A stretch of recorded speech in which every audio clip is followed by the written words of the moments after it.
Hare Krishna.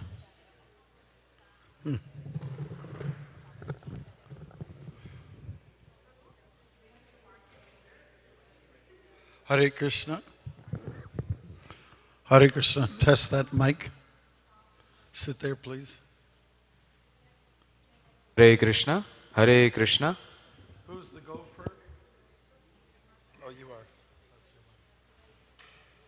Hare Krishna. Hare Krishna, Hare Krishna, Hare Krishna.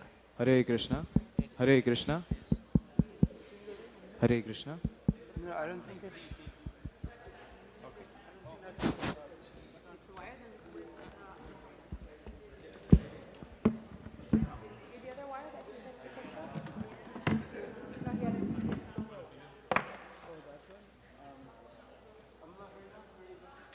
Have we tried anything yet?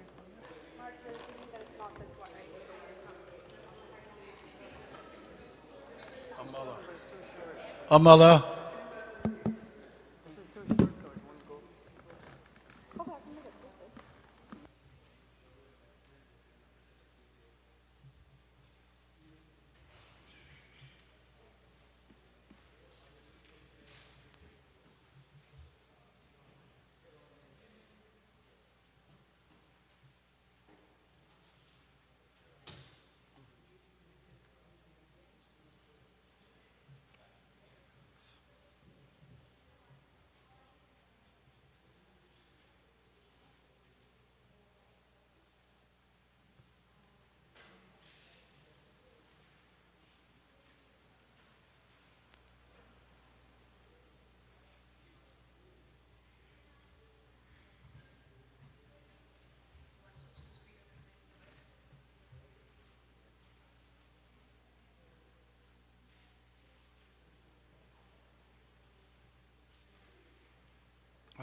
Who are the ushers?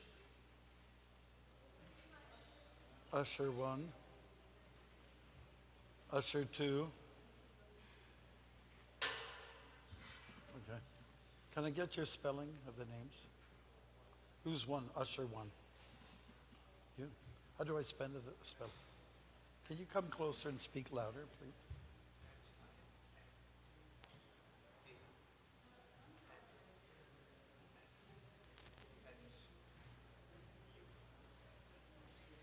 Okay, great. And Prabhu? All right. That's how you spell it. Okay. There's different spellings. Okay. Thanks all.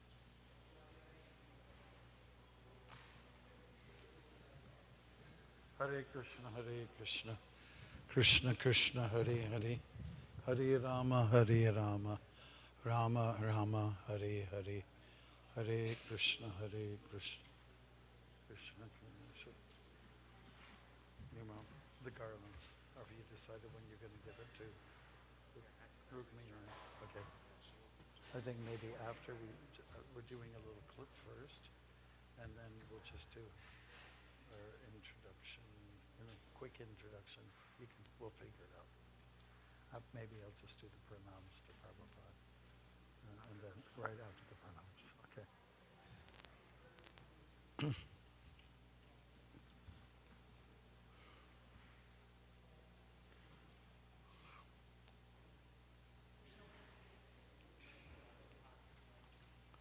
Hare Krishna, Hare Krishna, Krishna Krishna, Hare Hare.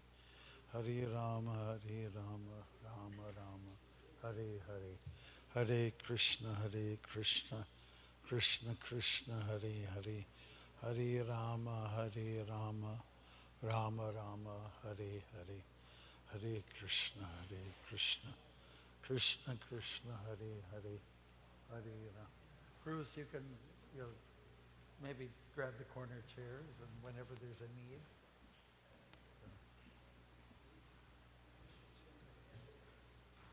Hare Krishna, Krishna Krishna, Hare Hare.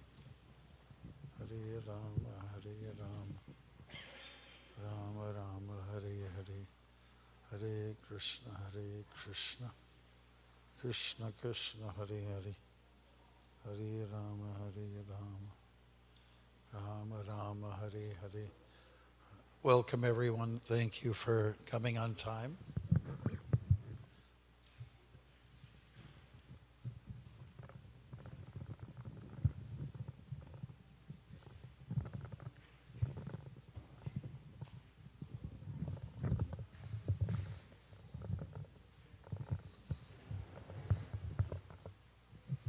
Hare Krishna.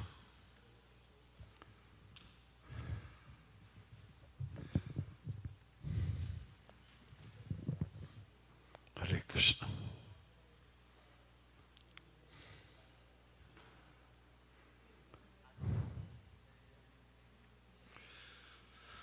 Hare Krishna. Hare Krishna.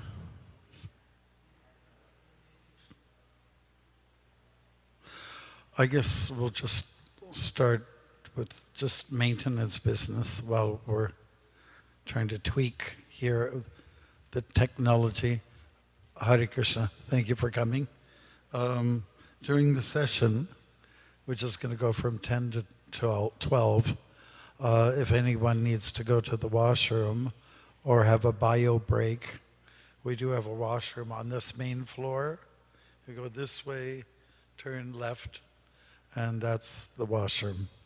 Alternative washrooms are down that stairs. You'll see the signs. We are also requesting people to be quiet. I don't think there's going to be a problem amongst us. But for people who are coming in, they might start, blah, blah, blah, blah, blah, blah, blah. And so that's why we have 2 ushers who are going to be just controlling that.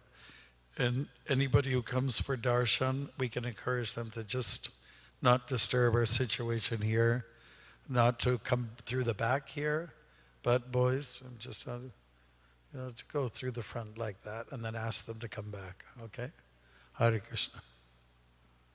And please, ushers and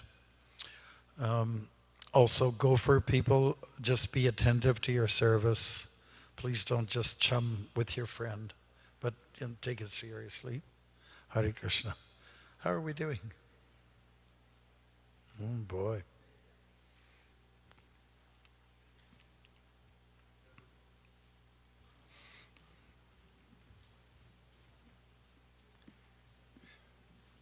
I was praying we wouldn't have these problems. Okay.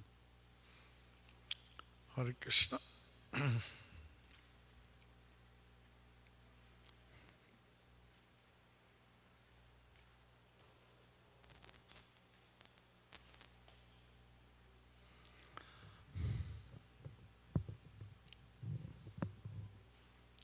Krishna, Hare Krishna.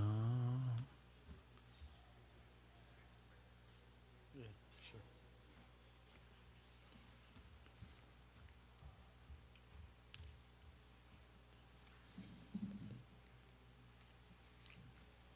Krishna Krishna, Hare Hare,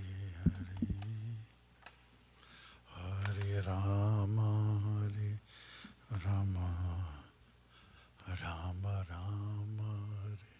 We'll start with a little Kirtan, Hare Krishna.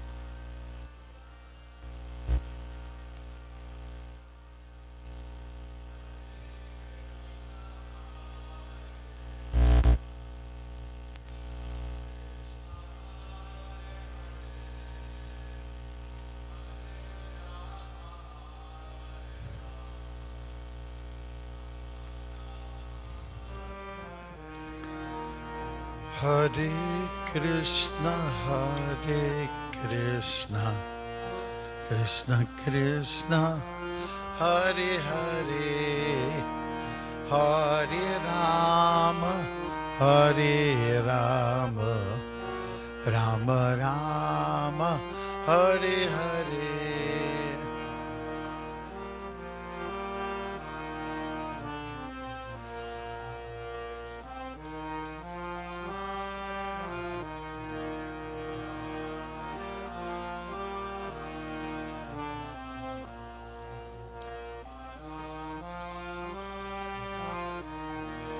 Hare Krishna, Hare Krishna, Krishna Krishna, Hare Hare, Hare Rama, Hare Rama. You have to sit with the.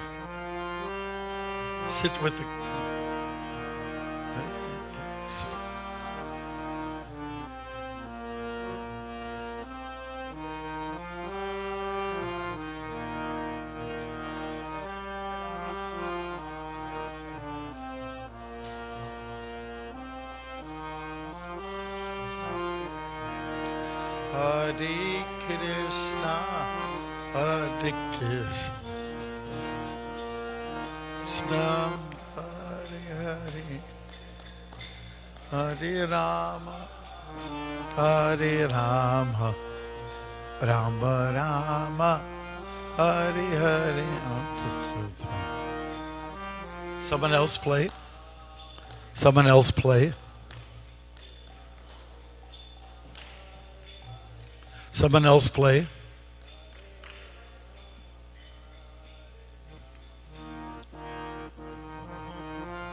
That's why we're doing this course.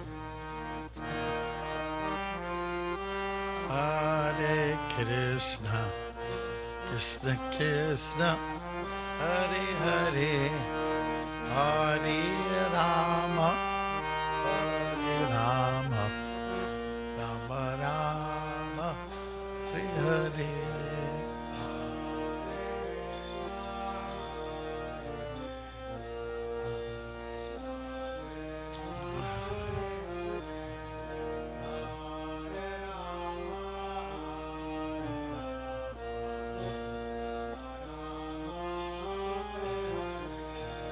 Hare Krishna, Hare Krishna, Krishna Krishna, Hare Hare, Hare Rama, Hare Rama, Rama Rama, Hare Hare.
What is the biggest problem you face as a college student? Being stressed up about all the things that I have to manage and deal with.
Krishna, Hare Hare, Hare Rama, Hare Rama, Rama Rama, Hare. Thank you very much, Hare Krishna. Thank you for coming to the program today. And we'll just do the pranams to Prabhupada. Just repeat after me. Nama Om Vishnu Padaya Krishna Prishtaya Bhutale Srimate Bhakti Vedanta Swamin Iti Namine Namaste Saraswate Deve Gaura Vani Pracharine Nirvishesha Shunyavadi Paschatya Desha Tarine Jaya Shri Krishna Chaitanya Prabhu Nityananda Shri Advaita Gadadhar Srivas Adi Gaura Bhakta Vrinda Hare Krishna Hare Krishna Krishna Krishna Hare Hare Hare Rama Hare Rama Rama Rama Hare Hare Hare Krishna. Welcome to the program today.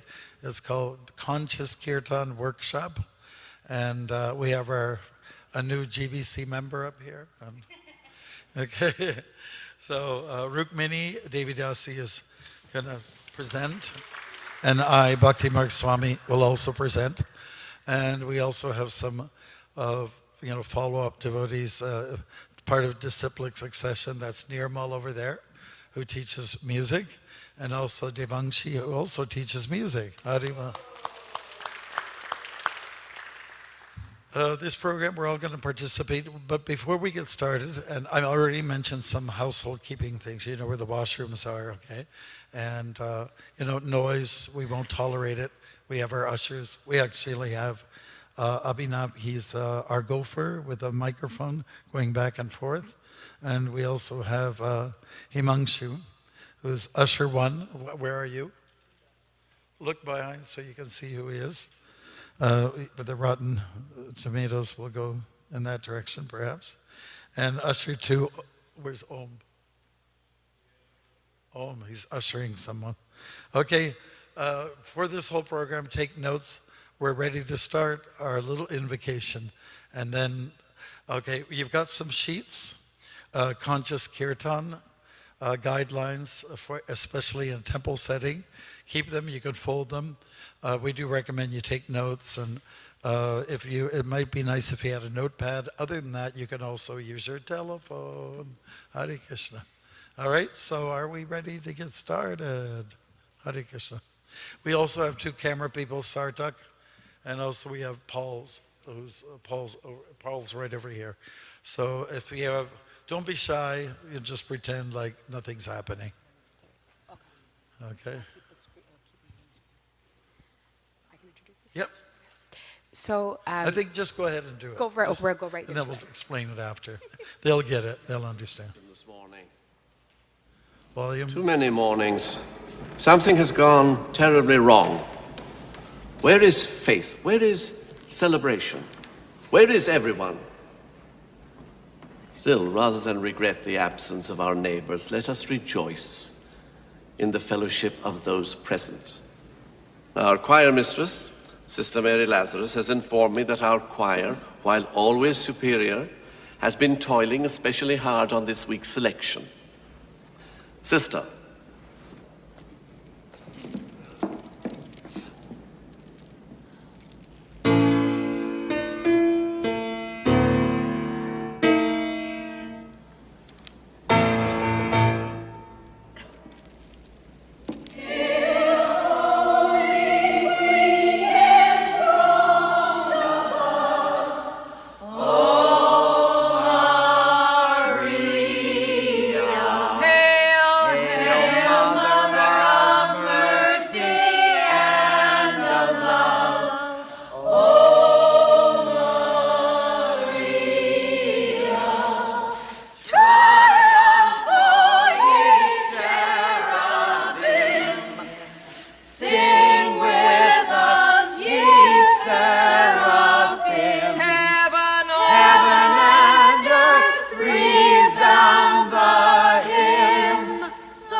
Any thoughts about that presentation? Again, I know it feels weird to do that in front of the deities, but I think you got the comical sense of what was going on.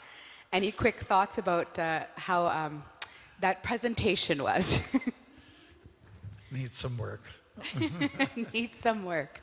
Any thoughts about what needs work? We'll just start getting, you can raise your hand. We have our Abhinav going around. Any thoughts, quick thoughts? Hare Krishna, I guess coordination. Huge, right? There was no coordination. Everybody was kind of singing in their own way and hoping that God hears them in some way, shape, or form. Maybe not on key, but yes. Agreed. Coordination. Anybody else?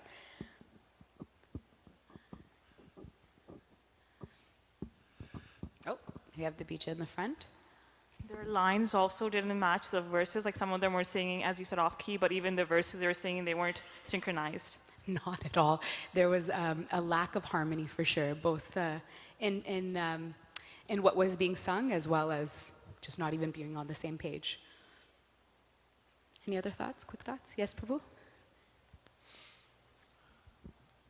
It seems like they were not prepared, they are not practiced enough. Absolutely. There was, they may know all the lyrics, but to actually be able to practice and be in harmony with one another, not at all. Yes, please, sorry.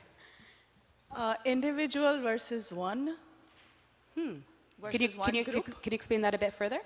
Everybody was an individual rather than being coming across as a one group. Got it. So they were all individual voices as opposed to one voice together. Yes. Dabija, did you want to say one more thing? Oh, wait. Sorry. So everybody can Based hear. on their expression, some of them looked like they didn't even want to swing. Yeah. Some of them, so. I don't know if you've noticed. I mean, again, if you're old like myself, you might have seen this film a bit earlier on. It's called Sister Act. And there's one timid actress who has her face like dug into the book, the song book. And if, she could, she would probably not be there. She's very shy herself. And so she was just trying to cover up her face. So no sense of harmony or unity in that. Also, I mean, no one seemed to be enjoying their singing. They panned to like a lot of the people who were sitting in the audience or in the pews, and everybody's face was just, oh wow, that was quite terrible. But of course, they're in the house of God, so they're not going to say anything rude at that time. But yeah, we just thought we'd start off with something a bit startling and a bit different, just to give us a look into what we're hopefully going to speak about and what we're not going to do in the future. Hare Krishna. Thank you. Welcome to the Conscious Kirtan Workshop. Haribol. Go to the next.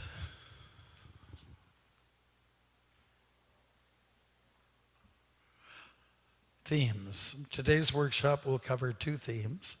What would Prabhupada want? And inclusivity. Okay? Those are the two main themes that we'll carry out throughout our presentation.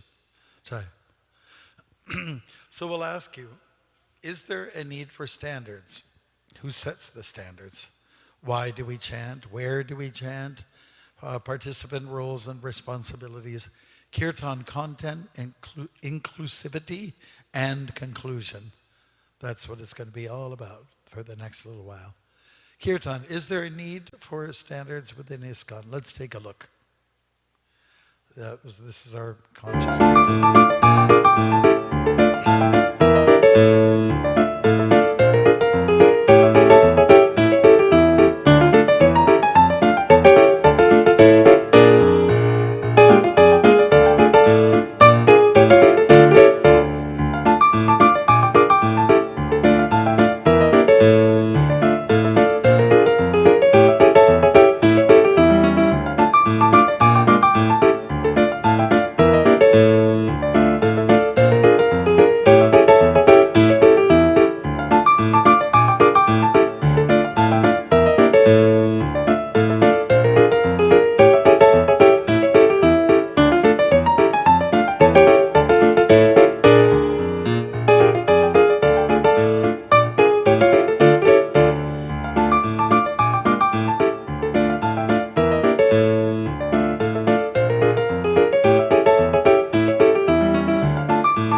So the theme there is about preparedness, being in order and all the things we do. And Kirtan is one area that needs to be that in order for it to be attractive. Okay, let's look at attractive features.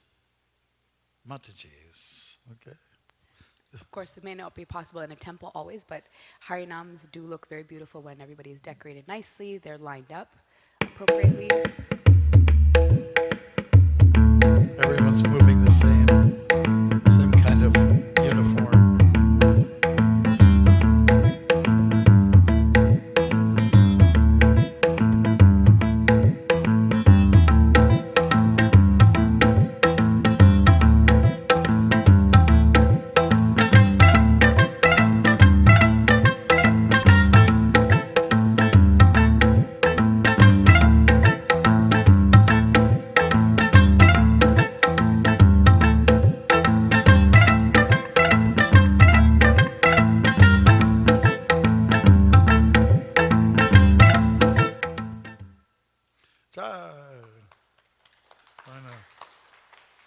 Is there a need for standards?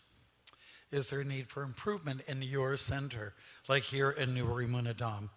Just to ask you honestly, is there room for improvement? Yes? Great. Please think about what could be implemented. Do you want to? So we always ask this question, and actually, Marge, if you don't mind, if we could do our disclaimer first about our presentation. Please, Marge. Go ahead. Okay. I was going to say that before we do this conscious Kirtan presentation, which Marge has been doing since, I think, 2011 or maybe even earlier. Yeah, possible. And Marge, compiled this himself, and it's gone through many iterations, and it's come to this final product, at least for now.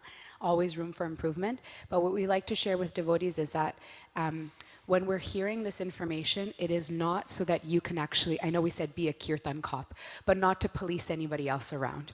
We're trying to reform our own hearts first and how we practice our own Kirtan and develop our bhakti that way or our devotional service that way. So it is not a free pass for you to go up to the next person you see who's singing something or doing something that you may not like in Kirtan and say, hey, Prabhu, guess what? I went to the Kirtan Conscious workshop and I learned something really cool. And let me tell you what it's about. That's not at all our mood. We're really trying to, while we're asking these questions, we really implore every single one of you to ask those questions of yourself. And as you'll see more and more throughout the presentation, there is certainly a focus of Srila Prabhupada and what Srila Prabhupada wanted. So that's what we're trying to establish first. There's obviously room for questioning, and we really encourage you all to ask questions about things that you've heard or seen or practiced in the past, and we really do welcome those questions. But at the same time, we are not here to tell anybody that this is what you should do. As Marge was saying, these are things that we're trying to implement in our center here in New Remunadam, and best is to always start from home. So this is hopefully home for all of you, and we want to change and improve what's happening here at home before we go out anywhere else. Yeah. I'd like to also make another disclaimer. The person who started these workshops is His Holiness Jai Dwaita Maharaj, and he makes a disclaimer in the beginning. Now, everyone has a favorite kirtan leader, right? And some of them might be your guru even. And let's say you've got somebody you really adore and they lead kirtan. And they do a nice job. But sometimes they might go branch off a little bit, go a little off track based on what Prabhupada wanted. So, we hold all respect and reverence to such persons. But our theme is that, just to reiterate, we're just trying to do what Prabhupada set as standards, okay?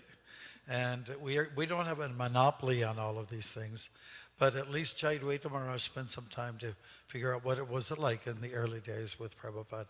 We try to copy that as best as you can. It's okay to be creative. It's not a problem. There's room for that. But especially in the temple setting, we want to try to stick to what he wanted. Okay? So why don't we ask the question to you, and we've got our gopher here. Why should Kirtan have standards in the first place? Anybody? Why should we have standards? Should we have standards for puja, deity worship, or should we have standards for cooking or do we take advice from someone else who's got a knack for it, an experience? So why should Kirtan have standards? Question. Go. Okay. We are in sadhana bhakti, and sadhana bhakti requires certain regulations. Okay. Standards give us the benchmark and fence rails to not fall off from there. Okay, beautiful. Next. Hare Krishna. I also wanted to add, Kirtanam is also a devotional service for the Lord. So when we're doing the service for the Lord, we do have to follow the proper standards because this is a mode of worship as well. So that's one of the reasons. Good, good. I like that. If you were to want to get your license and you go on the road and you've got a car, the keys of the car, that's your dad's car, whatever, and you just go, have a good time, right? You're, 15 years old. Why not? What do you see? Some pitfalls there, perhaps? Okay. So there's a need to have some standards. If you're going one direction, go on the right-hand side of the road, at least in this part of the world, and observe the signs and all that, okay? So there's standards for driving, standards for almost anything you do in life. Why not for Kirtan? Well, instead of doing any old thing. Okay, are any standards for ISKCON Kirtan already established? My question to you. Are there some? Yep. I guess one very basic one, call and follow. Yeah, receive and respond, that's right. Yes, those are standards. That is a standard. Any other standards? I think Prabhupada has mentioned a lot of times about Kirtan, how it should be. So he has set a lot of standards for us. Yeah, the directives that Prabhupada has given have been recorded. They're documented. He would sometimes speak directly, even give a class on some Kirtan standards, right? And so he would sometimes be a little disturbed if people went a little off track. Okay, so standards are there. Next. Okay, who sets those standards? I think we already got some answers on that one. Put up your hand quickly if you know. Who sets those standards? Srila Prabhupada? Yeah, that's a good start. Srila Prabhupada ki. Any other people who set the standards? Yeah, the GBC. There are resolutions established by the GBC based on what Prabhupada gave us. And also there's the parampara, okay, what other acharyas have done in the past. Let's move along because we did lose some time. One of our, go ahead, read. Within these Vaishnava standards which I have put forward lies the spiritual strength of our movement. And that's from letter to Sudama. In 73. In this age of Kali, practically everyone is like Jagai and Madhai, but the Sankirtan movement inaugurated by Lord Chaitanya Mahaprabhu is still following like a great river, inundating in the entire world. And that's from the Charitamrita Adilila. Okay. Next. I'm going to Montreal, and if I find Montreal quite suitable, I shall call you and some other students to assemble there to practice Sankirtan in a systematic way. Next one. Of course, chanting Hare Krishna does not require any artificial artistic sense, but still, if the procedure is presented rhythmically, then the people may be attracted more by the transcendental music. Jai, a letter to Sudama. Jai. It's important to remember, why do we chant? And where are we chanting? Why do we chant anyways? What's the reason? It's kind of like the core of our culture. But we should have some good answers. Why do we chant? Yes. If you To could please, scream it out. to please the Lord. Oh yes, very good, bravo. Chaitanya Mahaprabhu said this is our Yuga Dharma. In this age of Kali, chanting is the yagya that we do for the Lord. Very good, bravo. Can't be clearer than that. Anything else? Is there anything in it for me? Chanting provides us the transcendental sound vibration that connects us straight with Krishna. Oh, it's a way to connect with Krishna, yes. Okay, and also you mentioned purification. Yeah, so we get purified. Are we doing good? Let's see what else is there. Chaito Darpana Marjanam. You've heard that before, right? Okay, who spoke that? Does anybody? Chaitanya Mahaprabhu, okay. So to cleanse the mirror of the mind, okay. If you chant always, 24 hours without any payment, so it will cleanse. It will cleanse your heart so that you will be able to analyze your position, God's position, the world's position. Then everything will be nicely clear and illuminated. That's from a class Prabhupada gave in New York in 1967. Okay. All right. The dirty things in the heart of a conditioned soul are the root cause of all troubles for him. These dirty things of fruitive work and empiric philosophy can be removed only by association with the Supreme Lord. Very good, bravo. Chito Darpana Marjanam. This is a famous picture from the devotees in San Francisco. Be sure to forget the rest of the song. That's irrelevant. The importance of chanting today. Okay, I think we got some answers here. Okay. Nirmal?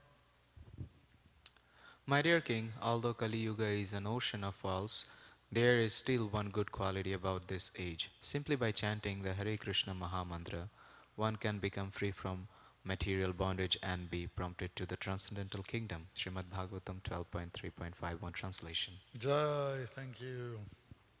All right. And this is the letter to Vishnu Jan Swami in 1971. Actually, we should give more stress in worshiping the incarnation of sound vibration. But whenever there is possibility of installing deities and strictly following the regulations of worship, we shall do this. But the essential part of our activities is to worship the sound incarnation. Okay? So more important than puja, more important than eating prasadam, I hate to say, chanting is the most important thing for us to do. More importance is given in this direction than any of the other services that we do. And of course, when you're going out on the street, you're also sharing this beautiful sound and encouraging people to come in and participate more. So it's very much about sharing. Okay, now where do we chant? Rukmini, would you like to?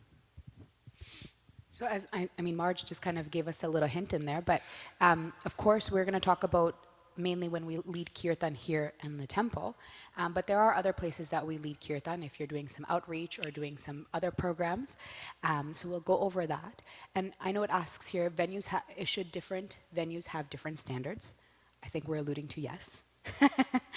And not that the value or the principle isn't the same, but rather some of the things might change to accommodate those different venues. So the two main Kirtan venues that we're going to speak about, is public and private-ish, right? Because even though technically when we have programs here in the temple, they're a bit private because they're for those people who might, be brave and come in for the Mangalarti, but it's still always open to everybody, right? So it's private-ish. So those kind of look like our public events are the Sunday feast, as you can all attest to, when you can't breathe in the Sunday feast, that it is quite crowded, so it is very much a public event. Our festivals throughout the year, that includes Rath Yatra, Janmashtami, and so on. Harinams, which I don't know if we always get to do so much in Toronto because of the cold, but we do certainly do that. And then any outreach programs, again, when we're trying to invite people from outside, and then private-ish, as I mentioned, morning programs, special classes, house programs, and onwards. Does that make sense so far? Yeah? Okay. And now we'll discuss the differences. Or actually, what, Marge, would you like to do that as a question, discussing the differences? Sure. Is anybody up for giving a little clarification on that? I think it's pretty straightforward. Okay. All right. We'll move along. public versus private kirtan. There's a distinction between street kirtan and temple kirtan. In street chanting, liberties may be taken to make the chanting more attractive to the public, such as additional instrumentation. You can bring your piano, your tuba, you can bring anything along your clarinet, all those things. So the dance choreography might be a little bit different and attractive dress. The same applies to festivals and Sunday feast kirtans. Okay, for regular temple kirtans, however, the need to attract the public is absent. And thus, temple kirtans are stricter when it comes to melodies, instrumentation, and so on. I wanted to point out to you here, Dravida, who's with the BPT and myself, we put this booklet together a few years ago. It was called Harinam Eva Kevalam. I think it's online, and it gives really good directions. Would somebody like to look and see if it's still out there? It's jam-packed with good information. Harinam Eva Kevalam. Nice, attractive front. The only problem is no ladies in there. Okay, should be mixed, right? Okay, it's always a little more attractive. The ladies are in the front, the guys are in the back, but they're there. The men look kind of agitated. They look I like never noticed that. The Mission Impossible with the glasses and everything. Yeah, and you know, usually it's the men who do the instrumental work. And I've actually been to Poland and Germany with Indra Swami, and he's got a real nice setup going. And nice if we can get up to that standard someday. Okay, public chanting. Who's next? A devotee should always be very kind to the general public in instructing Krishna consciousness, because that is the only solution for getting out of the clutches of Maya. That is real humanitarian work. So kirtan is very important for helping people to cleanse the mirror of the minds. There's a lot of dirtiness there, and it's compacted for many, many lifetimes, as Chaitanya Mahaprabhu has indicated in his Shikshastakam. So that's one of the reasons why we go out there, for self-purification and public purification. There's a great need today, especially when you look at some of our political leaders. I'm not going to point at any names because I don't have to. But there's a need for a good cleanser, scrubbing. Okay. I was also going to add that this quote from Srila Prabhupada always reminds me of Vaisheshika Prabhu when he says, you know, when we go on Sankirtan, that we're ambassadors of goodwill. And this kindness, that a devotee should always be very kind to the general public, it's in that same way. So if you're going out with the intention of being an ambassador of goodwill, it will certainly change the way that you're going to present. There's a bit of softness. If someone is not able to chant along, you might be a bit more generous in that way, or a bit more merciful in that way, to again be able to cleanse not just ourselves but others as well. Okay, Temple Kirtan. Does that look like one of our kirtans that we have here? What do you think? Anybody? Does it look like one of our kirtans? Oh, yes, yes. We'll get to that point. Prabhu said in the front that, in case you didn't hear, he was saying that it doesn't necessarily look like our temple because not everybody's dancing like they are depicted in this beautiful painting of Nityananda Prabhu and Chaitanya Mahaprabhu. We're getting there. All right, let's move along.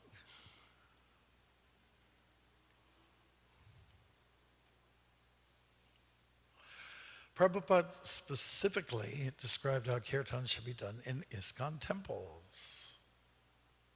Regarding instruments for temple kirtans, kartal and mridanga are sufficient. There's no need of other instruments. And that's a letter to Rupanuga in 75. Okay, and here's another directive. Go ahead. Yeah. A for Mangal Arti, the Samsara Dava prayer, then Shri Krishna Chaitanya, Panchatattva Mahamantra, and then Hare Krishna Mahamantra. Nothing else. Jai, very nice. Okay, great. So those of you who attend Mangalarti at the temple or you have something at home, that's a very important directive, okay? And basically it's composed of three things: We usually open up here with the pranam mantras to Prabhupada because we owe him everything. Then we go to the Sungsara Dava Dalalita Loka.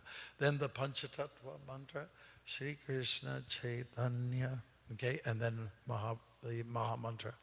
Hare Krishna, Hare Krishna, Krishna Krishna, Hare Hare, Hare Rama, Hare Rama, Rama Rama, Hare Hare. Okay, there's no need to bring in anything else. Okay, during Prabhupada's time, we didn't, there was no need. He didn't want it, wasn't required to have anything else that goes on. All the many jais and all that. We'll talk about that too a little later Marge, on. could you also comment on the melody also at Mangalarti? Is there a specific melody, or are we allowed to change it, or Yeah. should we stick to one? Yeah, I believe that. I'm not sure if it's coming up, to be honest with you. But there's that morning tune.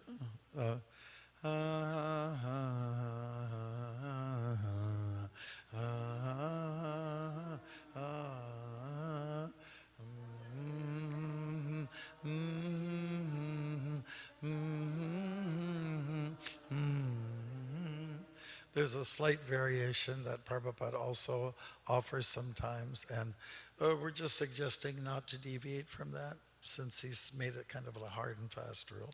Okay? And the Guru prayer, Shri Guru Charana Padma. And then after that, we chant the Panchatattva mantra and the Maha mantra. No need for anything else. As you may have noticed, sometimes people get a little carried away. So I know a new mantra. I'm going to show it off. Okay? And, well, we just don't need that. It's not necessary, okay? You have a little time, so stick to what Mahaprabhu did, which is to chant the Maha mantra. No need for jai this, jai that. Although it went on during Prabhupada's time, the main point is to, fixate yourself in the Maha mantra. Now, the sheets that we gave out will indicate that as well, okay? And we will learn what are the mantras that Prabhupada gave us, and we'll also present some of the mantras that he didn't give us, but tend to get a little popularized here and there, okay? Let's read this together for the evening arti together, okay? The Gaur Arti song, Shri Chaitanya Panchatattva Maha Mantra, and Hare Krishna Maha Mantra, nothing else, okay? And usually there's a melody to that.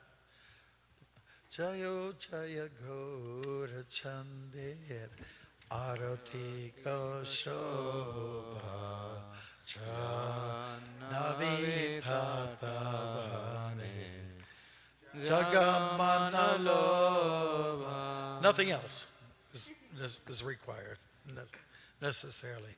Okay, sure. Hare Krishna Maharaj. So, when we say nothing else, are we supposed to glorify the deities after this, or we don't need to? It's not necessary. Prabhupada didn't do it. Okay. And perhaps because he was traveling, it would be hard for him to keep track. You can probably do it like one of our sannyasis, Lokanath Swami, asked Prabhupada, is it okay to go in front of the deity and say, just mention their name? He was okay with that.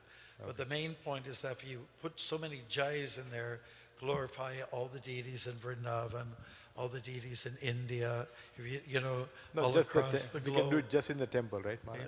Yeah, the point is chant the Maha Mantra. Okay. And if you try to fill in with so many other things, then you're not chanting the Maha Mantra. And again, let's just remind each other that that is the Yuga Dharma activities, okay, to chant, and particularly the Maha Mantra. And so if you fill up your time with everything else, then you're not leaving enough time for the Maha Mantra. So we discourage it, Thank you, Maharaj. All right. There's a quote that comes a bit later on by Srila Prabhupada where he says that when we're chanting the Maha Mantra, already the deities' names are in there technically, right? Even when it comes to, say, Ram Nomi, which is coming up soon, the appearance day of Lord Ram, there is no real need to actually sing any other bhajan because in the Maha Mantra, there's the name of Lord Ram. So as Maharaj is saying that, like, the essence is truly, yes, you can glorify the deities of your temple once, but then don't go into a parikrama across Vrindavan or Mayapur or anything like that, just because, again, the focus is then lost. But very good question. Thank you, Prabhu. You'll see some quotes that are coming up. Devotees like to go, Nitai go Haribol, Haribol. Well, what about the rest of the Panchatattva fellows in there? Somebody likes to chant Radhe, Radhe. Oh, that's an absolute no-no. Why did you dump Krishna? You know, so we stick to what Prabhupada chanted. That's, if you do that, you're safe. Anything else, you're going to a danger zone. All right, let's go on. For all artis, let's read this together. This basic pattern should be followed. The chanting of Sri Krishna Chaitanya Panchatattva should be done 3 times, not more. Okay, another directive. We once had a lady here. She was wonderful. Chakravarti was her name. She had an incredible voice. She asked, what should I chant? And I suggested, well, you could do this Panchatattva mantra. She misunderstood, and she went on chanting that for a whole half hour. And I couldn't get in there and say, can you switch it up a little bit? Okay, so 3 times. Panchatattva Mahamantra, and then the Mahamantra. All right? Okay, no one should sing a bhajan unless all the devotees know what the song means. It's always good to have, something available either on the screen or, some written material here in the temple. We have bhajan books, and we also have the screen. So it's your choice, okay? The point is, you got somebody leading a kirtan. I learned a new bhajan, okay? And you're going to listen to me, okay? And there's no lyrics around, but that doesn't matter because I'm the one that's singing, and that's what's important. Okay? So you really have to make it so that other people can actually follow, okay? And be there and understand what's being sung. Public kirtan.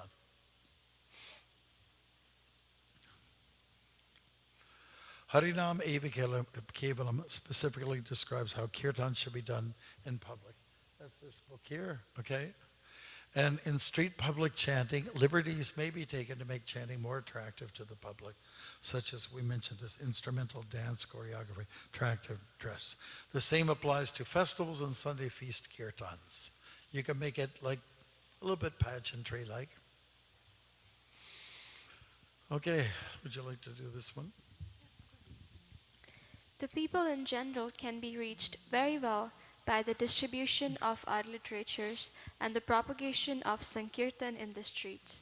These are our 2 mridangas for reawakening and the sleeping conditioned souls. That's a letter to Janardhan, 1970. Janardhan is he's from Montreal, one of the first devotees that Prabhupada met over there. Okay, and then to Kirti Raj in 76. Everyone together? The most important aspect of our preaching is kirtan. Induce the people to preach. That is the only thing. Then everything else will follow. Okay, together again. To advance in spiritual life, the beginning is Shraddha, faith. Shraddha means respectful. Oh, it is nice. That is called Shraddha. Okay, so we have some images of devotees who have made kirtan quite popular, roles and responsibilities for the leading singer and also the responders. Okay? Here's Prabhupada, he's leading. Yay! Hare Krishna. Letter to Shyamasundar 68. My special instruction to you all is that you practice Sankirtan very rhythmically and in a responsive way. That means one should chant first and others should follow him. Okay? That's called Shravanam Kirtanam, receive and respond. Now we see it's become a little bit popular to have 2 microphones. So one person leads with the kirtan, and then you have a second person, also leading, and people get confused, who's leading here, this guy or that guy? So we never did that in the old days, because the idea is that one person leads and has the mic, so it can, let's say the volume can get out there. But then everyone else responds, And if one person takes the lead, everyone else we get a bit lazy and said, why should I? They're leading. Yeah, so we don't need two microphones, for that. When I was in Mayapur recently, the Kirtan marathon went on, and I was there for the first day, but I was just dancing. I didn't put myself on the list to lead.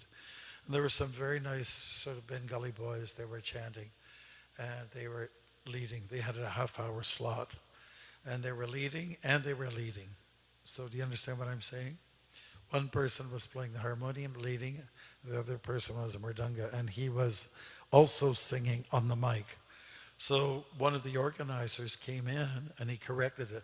You can't do like this.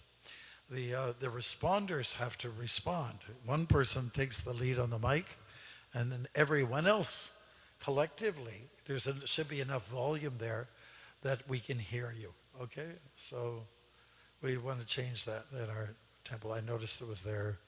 I was here last Sunday, and it was going on. Yeah. Hare Krishna. So, Marge, maybe a solution, or maybe not a solution, but maybe something that we can help the mass of devotees that are here at, say, a Sunday feast festival, if the leader who is leading the kirtan, if they can actually share that in the beginning, that, hey, Hare Krishna, we're about to sing for the deities right now. One person will be leading and then everyone else to follow. Because I think maybe a lot of people aren't used to the idea They're not used to that idea. Of going back and forth. Yes. So maybe that's just to help out, and so that there isn't a need to have a second microphone always present to do that. It might make it a lot easier if the person who is leading can actually, present that in the beginning, and then it starts to become a collective practice for the whole Sunday feast, or for whatever program is happening at that time. Yeah, there's also a problem with when you go into a crowd and you're leading the kirtan, and you lead it, and then everyone else, they respond, and then they lead too, and they keep leading and leading and leading. And that means you're bleeding, bleeding, bleeding, because that's not the program. It's got to be back and forth, just like frisbees. The other guy catches it, throws it back. It's back and forth, right? That's the method, okay? It seems to be very hard in many places for people to catch up on that. And I know we'll bring it up because we were talking about roles and responsibilities now of the different partners in the kirtan. But I think one thing it also, when we have the two microphones, and it's a subtle point, but I think it also takes away from the mood of service. As Marge saying, if you're leading, and then I'm leading, and then you're leading, and then another person is leading, there's kind of the loss of sense of humility that I'm leading, but I'm also serving in one sense, right? If I get the opportunity to be the person who's leading the tune and all that fun stuff.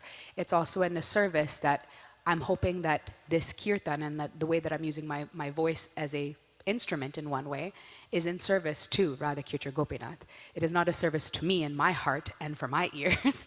It is rather for the deities. So if I can lead and you're also responding, we are all using our voices collectively for the service. So when it's just myself and the other person just leading back and forth, it doesn't really allow for that humility to set in.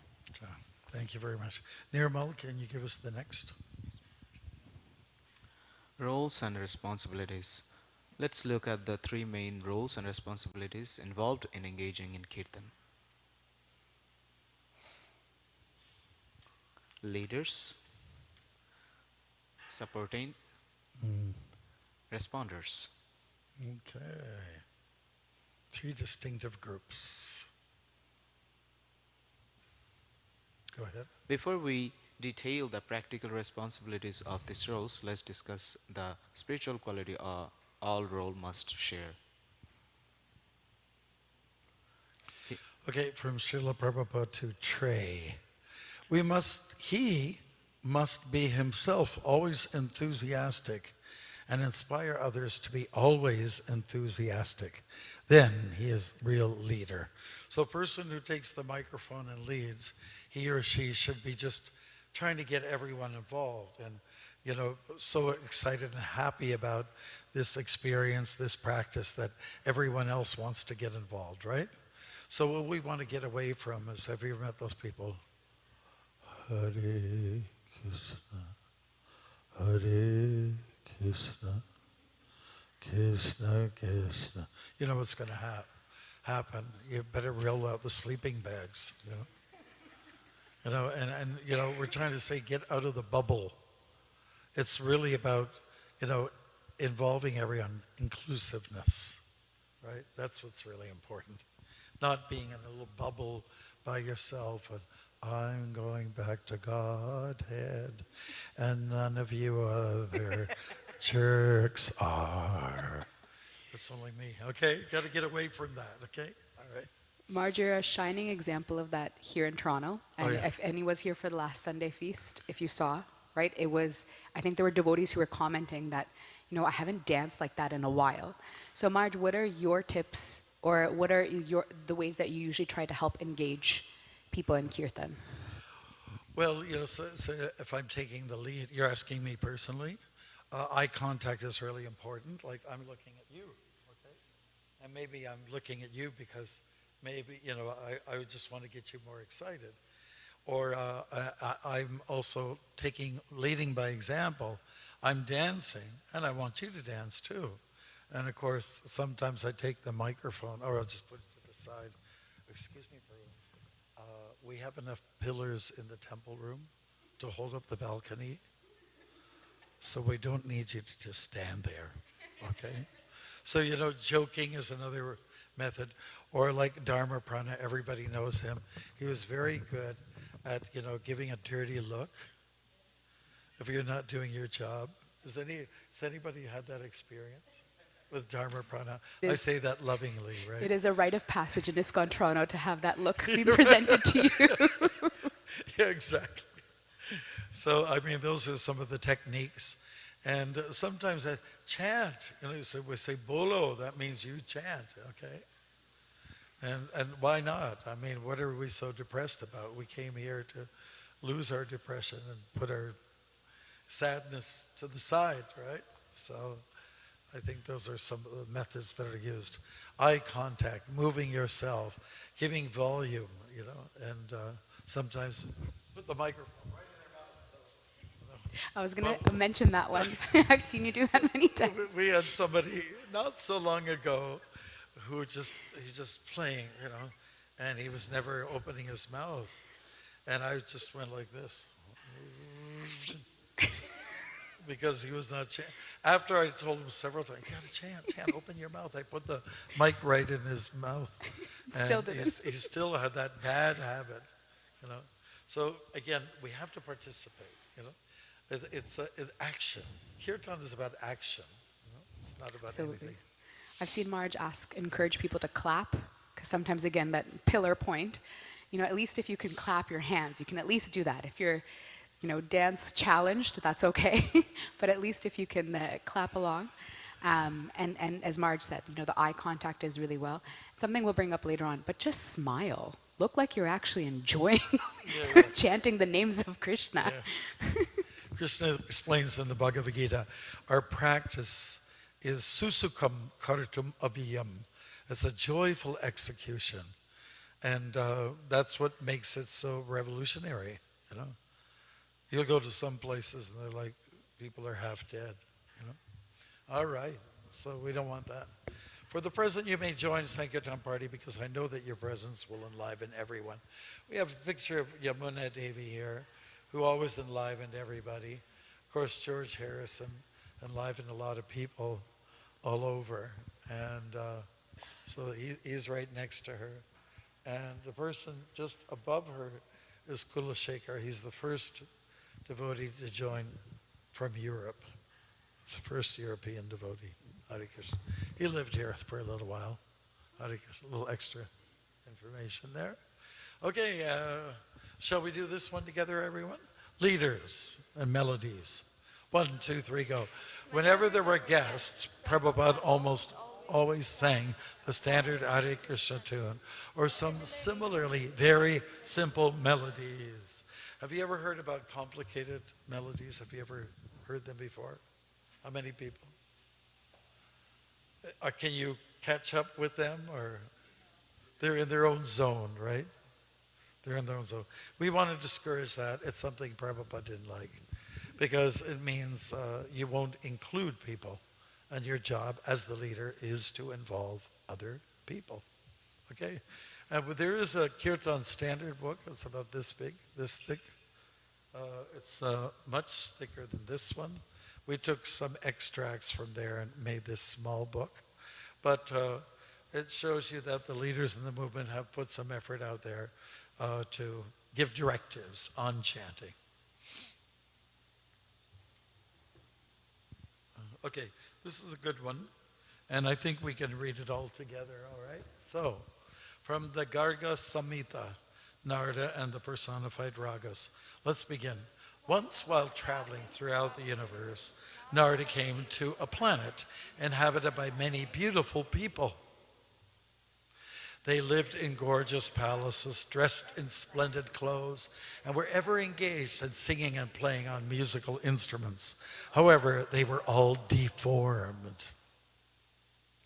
Some had no feet, some no ankles, and some no knees. Some had twisted hips, some had shriveled thighs, some had disfigured torsos, some had loose teeth, some had hunched shoulders, some had bowed heads, and some had no necks. My God, Hare Krishna. Astonished, Narada asked them who they were. The people unhappily replied, "We are the personified ragas. We have become deformed by the sage Narada.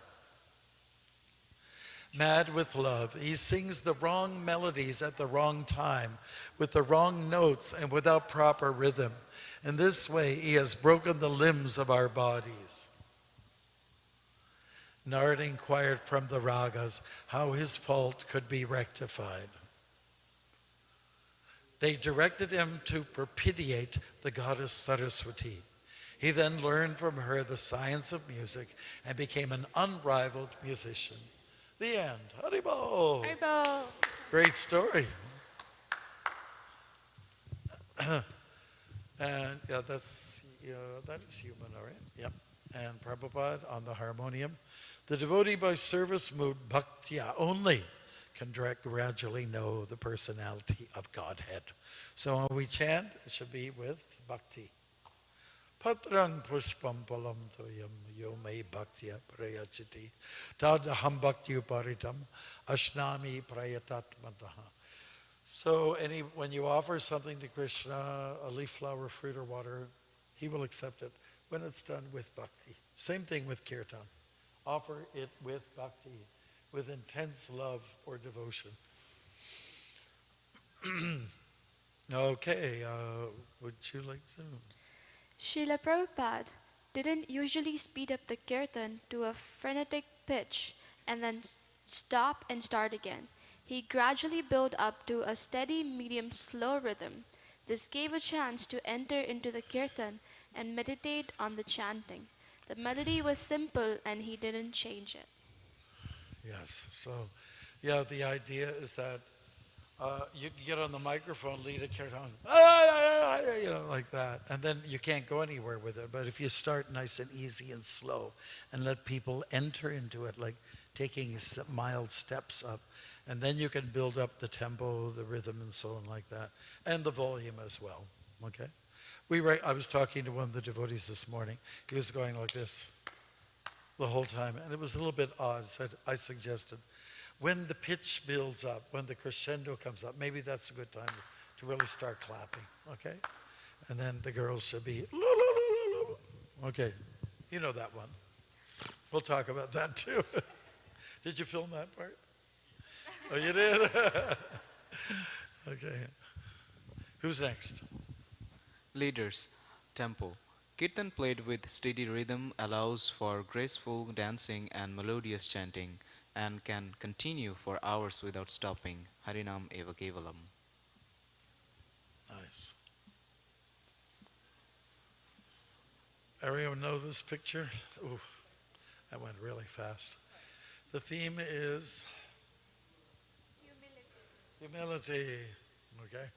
Who's being humble here? Krishna. Jai. Who else is being humble? Rukmini. Yeah, she resented a little bit in the beginning. All right, next. Who would like to read this amongst the... Leaders, mood. Humility means that one should not be anxious to have the satisfaction of being honored by others. Srila Prabhupada, Bhagavad Gita 13.8.12 purport. Okay, so if you have talent for musical achievement, that is nice. But if you nourish some idea of becoming famous by playing some music, that will be a source of frustration. The end. So a letter to Mahatma. We don't want to just have demonstrate incredible musicianship for the sake of being famous in the world. That shouldn't be our drive. If it happens, then it's okay. That's great. But that should not be our intent. The idea is to approach the Lord with humility. Go ahead. A good Kirtan leader personally tastes the nectar of the holy name and helps others to relish it also. He doesn't just stand with his eyes closed. He interacts with other devotees and encourages them to dance and chant enthusiastically. Listen. Okay, we're going for, something as sweet and melodious. Okay, we've got the recording. Hopefully, this is John V. Hare Krishna, Hare. You can close your eyes on this. Krishna, Krishna, Krishna, Hare, Hare, Hare Rama,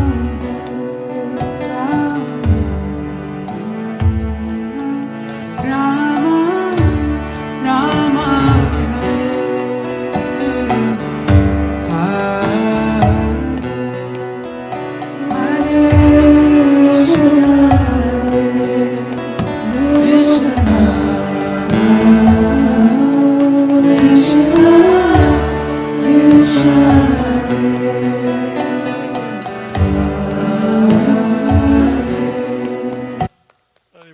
Beautiful. And of course, our Bhakti True Swami, who's departed, not with us these days, but he had the accents down. He was born Bengali, so he's able to put out just beautiful music, really reaches the heart. We'll give a little sample of that, okay?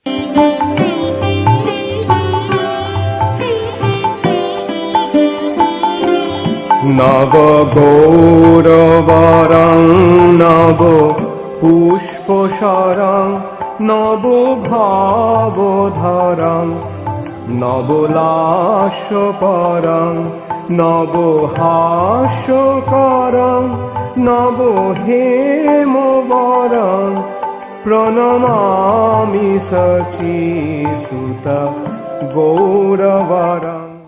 Thank you. Maharaj, thank you.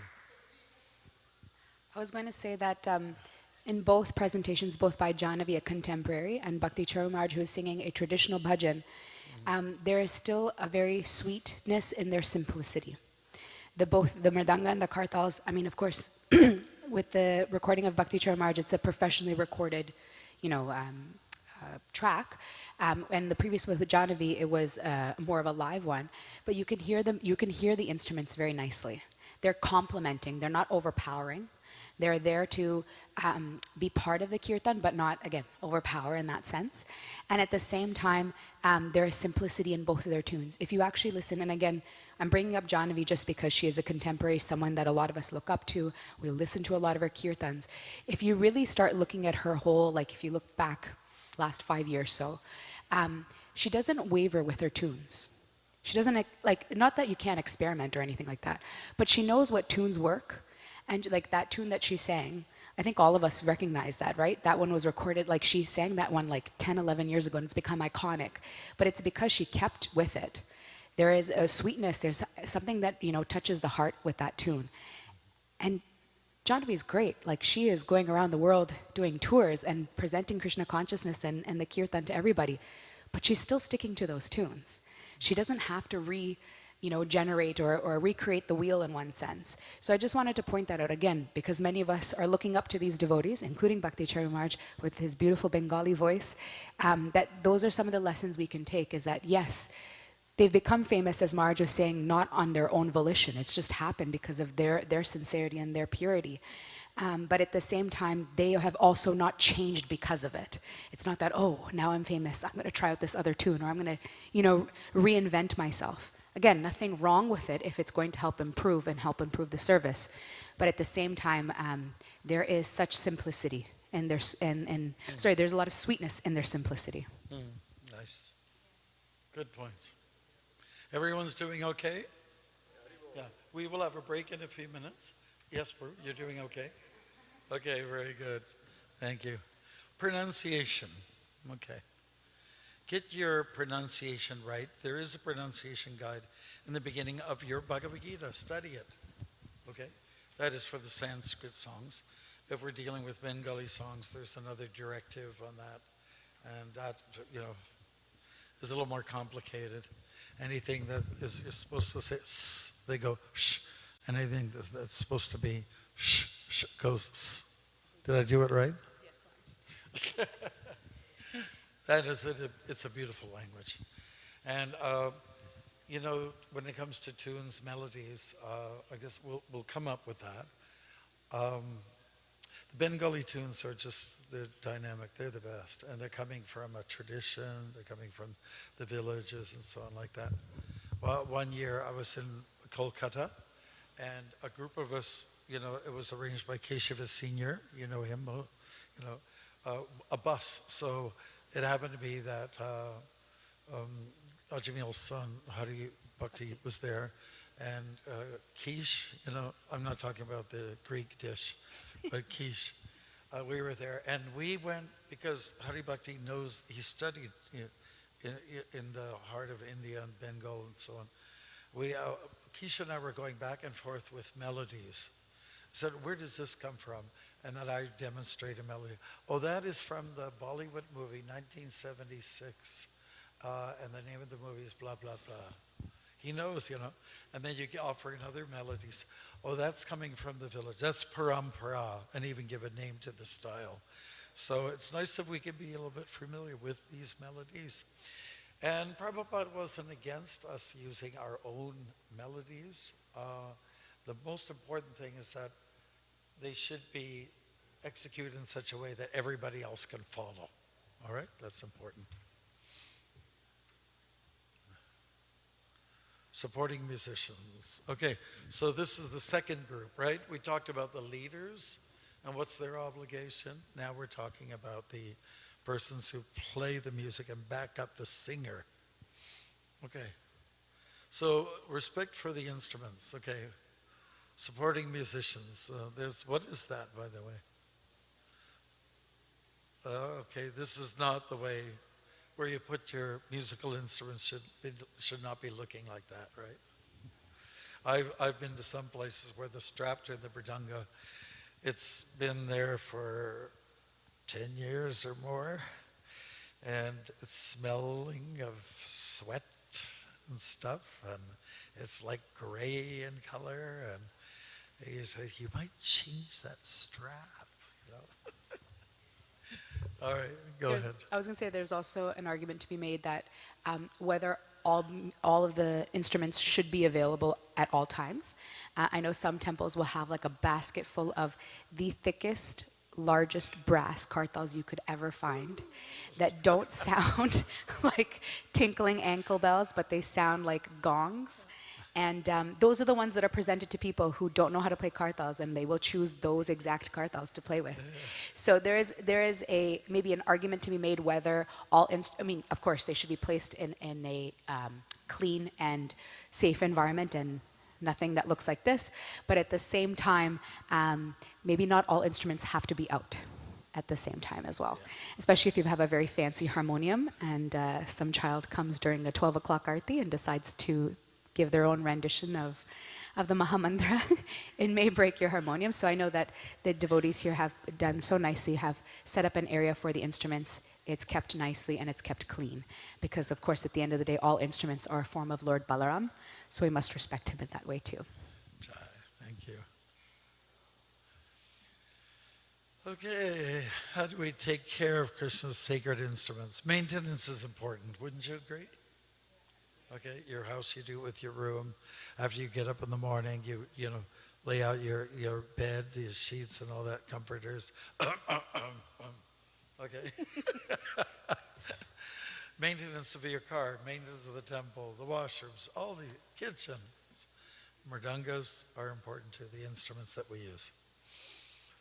Okay, supporting musicians, too loud. Let's go for most of the temple, time in our temples. Instruments are played much louder than the singer's voice. Often only the musical instruments are heard and the actual glorification of the Lord is barely heard. According to the rules, instruments should be subordinate to the actual singer. Does everybody get that? Sometimes the drums are so loud. What are they singing? What are they, you know? I was going to say that if you know, the mridangas, everybody's enthusiastic to be part of the kirtan, right? The people who know how to play mridanga will come up in the front. They will encircle around the kirtan leader. And as it's saying right here, less is truly more. I know it's hard because everybody wants to be part of the kirtan. We're not trying to exclude those that are supporting. One thing that's worked in the past is having the mridanga players or the kartal players rotate. And you'll see some of the mridanga players look at each other, okay, you play. And then once it's hitting that crescendo, okay, now we can add more mridanga players. But what happens with the mridanga player, and again, if you've led kirtan here in our beautiful temple here, sometimes it gets to the point where when the person who's leading kirtan starts, and volume is fine, right? And then the mridanga players continue to add, and then there's kartals, and then there might be wampers, the big, huge kind of like large kartals. And then the person who's leading kirtan will say, put up the volume higher. And then because they can't hear themselves, I know we have a monitor now, which is very effective, but then everybody just continues to jack it up further and further. So now that the kirtan leader can't hear themselves, now the volume is up. And if you've come into the Sunday feast program and you're already inside the temple room hearing the kirtan, it may not be so jarring. But if you were to come halfway through the kirtan, especially at an 8 o'clock arti, it might be very jarring. Try it out. I would, step outside and then come back in and go, oh my goodness, that is quite loud. Mm-hmm. So it's just being this presentation is called conscious kirtan. We're trying to be more conscious, right? So for the person who may have actually walked in at 8:15, it might be a very jarring experience, right? And it may be their first time experiencing kirtan, and all they hear is big drums, big kartals, and barely a voice. I mean, if you have no experience of it, what does that actually sound like? It doesn't necessarily sound pleasing and sweet as we saw earlier. Now, there's something to be said about, okay, we're in a temple room. You probably, 2 good mridangas would probably be enough because the acoustics are really good in here. But when you're going on Harinam outside Rath Yatra, it's a different scenario. You're in Yonge Street. You probably could use 5, 10, a dozen mridangas, and as long as you all play in a synchronistic way, then it's okay. But understand here, some people have got ear damage from the volume being up too high. Okay. In Kirtan, all musical instruments, including the mridanga and kartals, must be played in a mood of serving the kirtan, not controlling it. Mm-hmm. Supporting musicians, okay? We need to play the instruments thoughtfully, not like it's too much. All right, get the point. Watch, okay.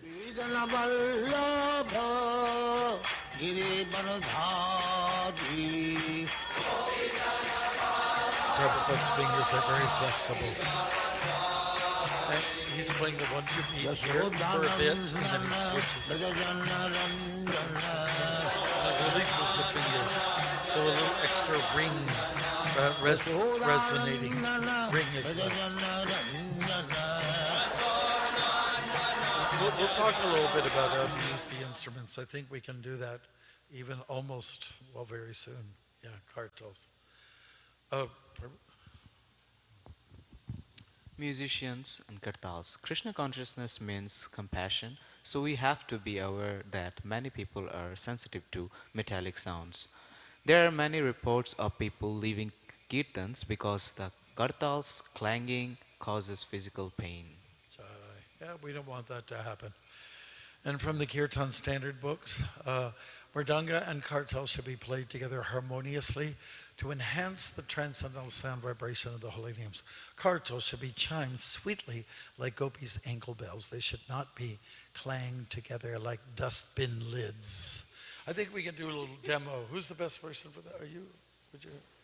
Who did we appoint? Okay. You can do it. Irmo, and you can put the kartal. Well, you don't even need the microphone. Go ahead now. You'll demonstrate. Okay, it's a 1, 2, 3 beat, which is what Prabhupada gave to us in the early days. That's the basis for kartal playing. Okay. Would you like to come and stand in the middle, maybe? Yep.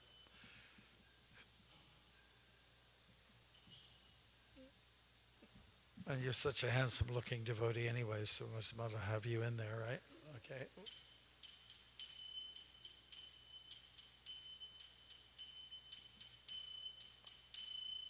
Very nice. Is that okay, Bruce? Okay.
We're going for a crisp sound.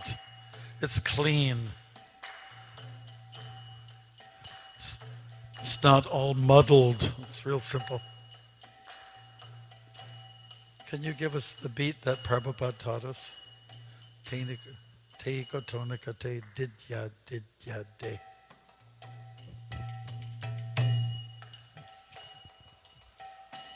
Isn't it clean?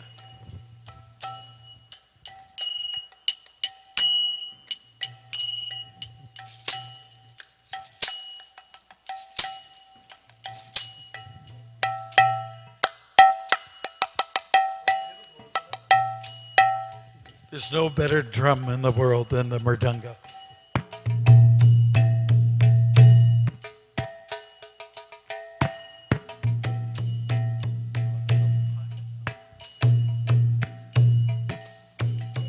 See how they switched suddenly?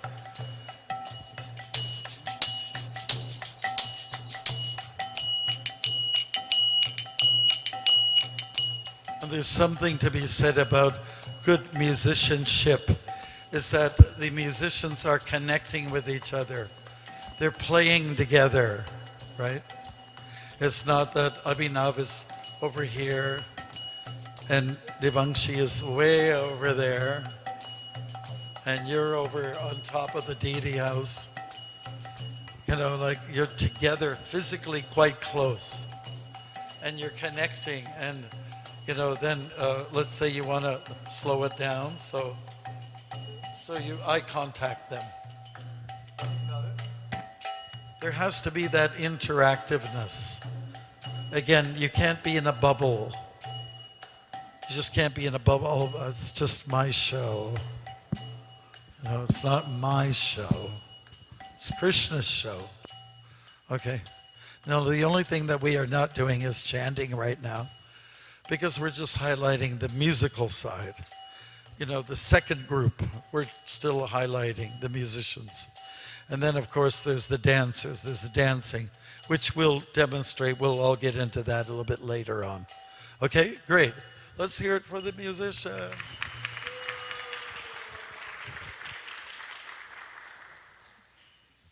Okay, and we'll move along. Okay, this gives you an idea also with Bhakti Bringa Govinda Swami.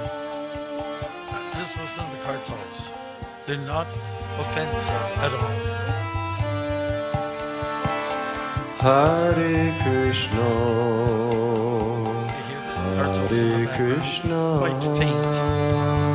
Krishna Krishna, The mridanga is also supporting his voice. In other words, the instruments are supporting the kirtan, the mantra, serving the kirtan. Hare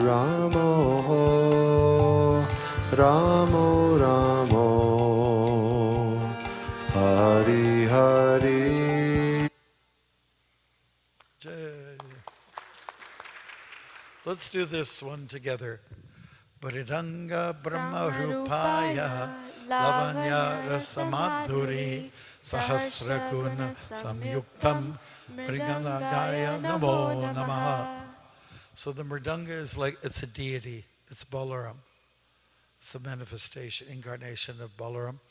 And look at it, it's so shiny. It looks like I want to worship it. I don't even want to hug it. They'll get too familiar with it.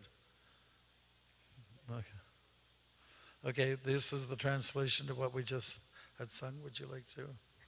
Unto the mridanga, that supreme Brahman, formed as a clay drum which is infused with the sweet mellows of graceful enchantment and endowed with thousands of transcendental qualities, I bow down again and again.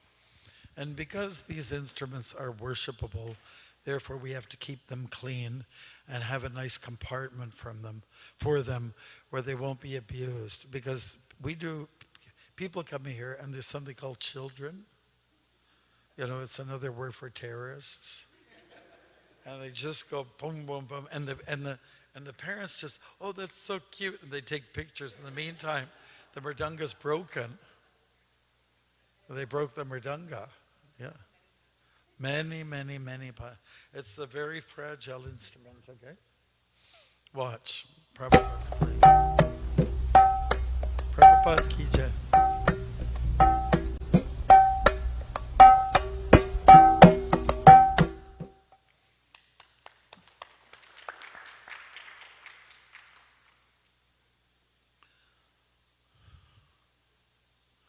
Hang in there. Don't give up, right? Musicians commit. At first, let's do this. Let's go for it. And then, nope. Okay. I'm tired. I'm bushed. Okay, we should know our capacity. When you pick up an instrument, and you should be there, if you are the musician expected to play a session, be there before the session, stick it out to the end. Have a good time with it. Don't drop, oh, I'm tired. I got up at 2 this morning. Okay. And then you just said it, let's say, hey, can you play? No, you play. You know, this children's stuff. You don't see the Rolling Stones doing that. Or what any popular group now. Most of them are rappers. You know. They just rap and rap and rap and keep rapping. They don't stop rapping. I wish they would. Hare Krishna, but that's just an opinion about favorite. Go ahead. Yeah, we're going to get to clapping. We'll get to clapping. Okay, we are going to talk a little bit about the sound system. It's an instrument as well to amplify. Would you like to? So as someone mentioned before, the GBC does have resolutions throughout the year and throughout the many years. And one of them in 2014 is that the sound system should be adjusted so that it sounds clear, sweet, and attractive as opposed to overly loud, distorted, or painful. There is a tendency, I just have to say, amongst young people, I want to be somewhere where it's loud, where everything's shaking, you know, like a rave or like a rock concert. But, you know, you have to remember you're losing everybody else in the due course, right? Why not just soften it up a little bit so everyone feels they can participate? Okay, let's go. I'm not going to play this clip for very long. Oh, really? Okay.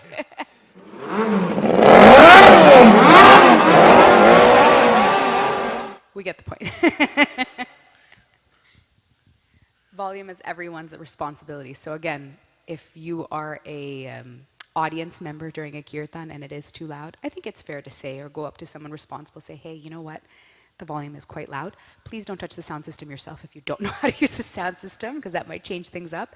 But I do believe there's always someone responsible here in our sound booth over here that can be responsible for that, because I think, as it's stating, it is everyone's responsibility. If it is hurting you, or if you know someone that's kind of covering their ears, it might be a good sign to turn down the volume.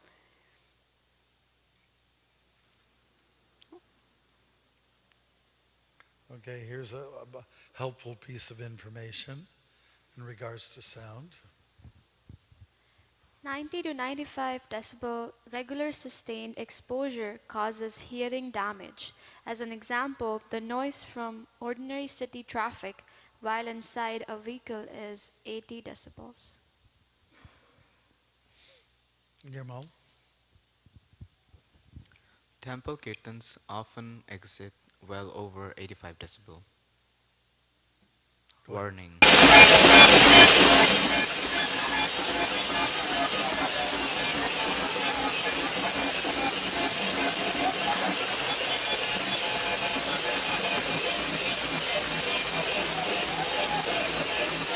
Okay, does that sound nice or what? Not at all. I mean, how many people thumbs down? Anybody thumbs up? No. I mean, it looks like if this was on mute and you're watching this with like kirtan played over it, you'd be like, wow, that's a wonderful Sunday Feast program. And then when you actually hear it, did anybody hear the Maha Mantra? Did you hear kartals clearly in that? It sounded like, with the description in the ISKCON Kirtan Standards book, you know, it sounded like dustbins clanging, right? Like, and what to speak if we're hearing a recording, what it sounds live, right? But I know devotees are very happy. It must be a festival. You know, people are ecstatic. Great. But, you know, there's a difference between bhakti and bhava, right? Like, you can feel the bhava being in the kirtan, but is it a true representation of bhakti? You can question that, right? In the sense that not everybody's included, or no one can really hear the Mahamantra, so it loses that effect. Though, of course, it looks beautiful. Yeah, you know, usually when this kind of thing goes on, there might be at the most 20 people who are rocking it, right? And everyone else is just, you've lost them. Because, again, you're not employing the conclusivity, you know? You're not involving them.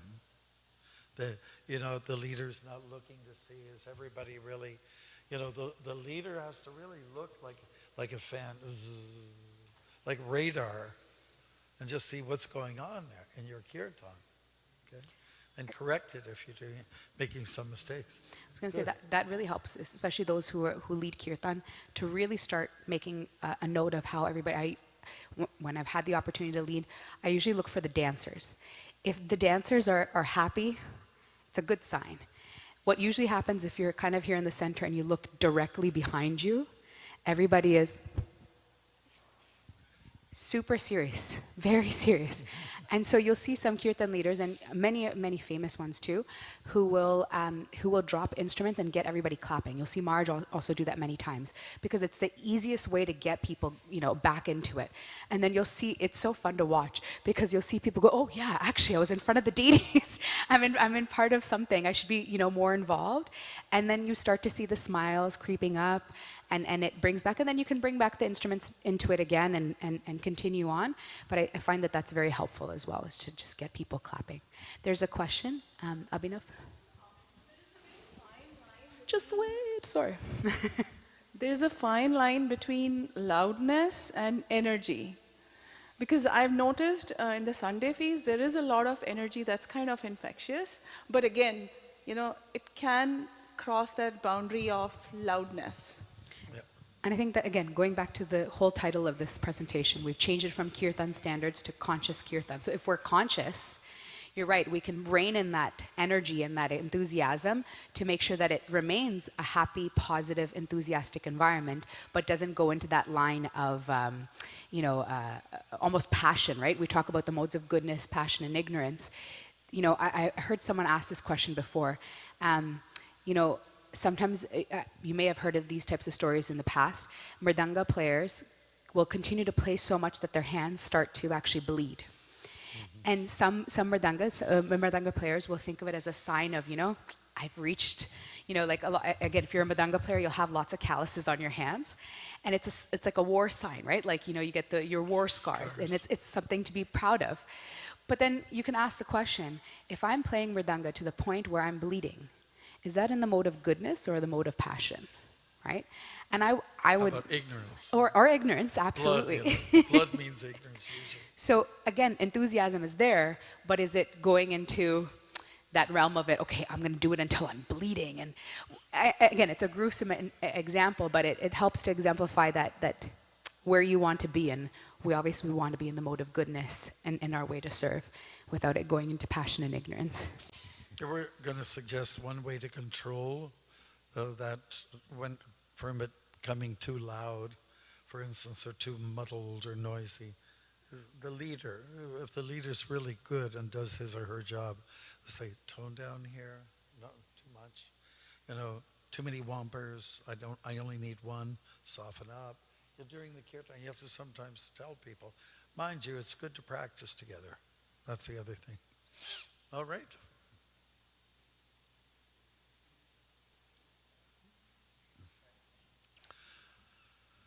Okay, should this be a standard?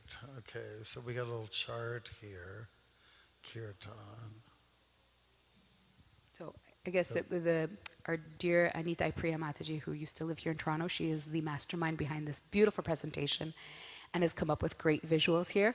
So if we go off of how many decibels kirtans usually are, they fall in that red zone, which can be likened to, and I don't know if everybody can see it, but a leaf blower, a rock concert, or a jet taking off. So that's somewhere where our kirtans land. And I know it's, again, we're talking to everyone here who is either hoping to lead kirtan or plays an instrument or is part of management. So you may not necessarily have the responsibility for this, but we're just wanting everybody to be conscious of it, that if we do have some influence or at least some way that we can be responsible during the kirtan to, mention to someone, you know what, it's actually kind of getting a bit loud. I see people covering. There were times where people would come with like earmuffs or like headphones to cancel out the noise of kirtan, which is pretty sad, right? We want them not to noise cancel, but allow the sweetness to come in.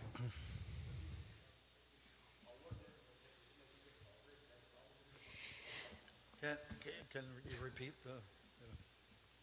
These hours which is mentioned, is it that we can tolerate this much noise volume till that many hours? Yeah, for about 15 minutes. So Again, many of us are accustomed to it. Again, if you're used to being in the kirtan scrum or area, it might be something that you're used to. But again, for those who may not have ever experienced, and again, we're talking about public and private-ish kirtans, especially for the public ones, that might be a lot for them to handle at one point.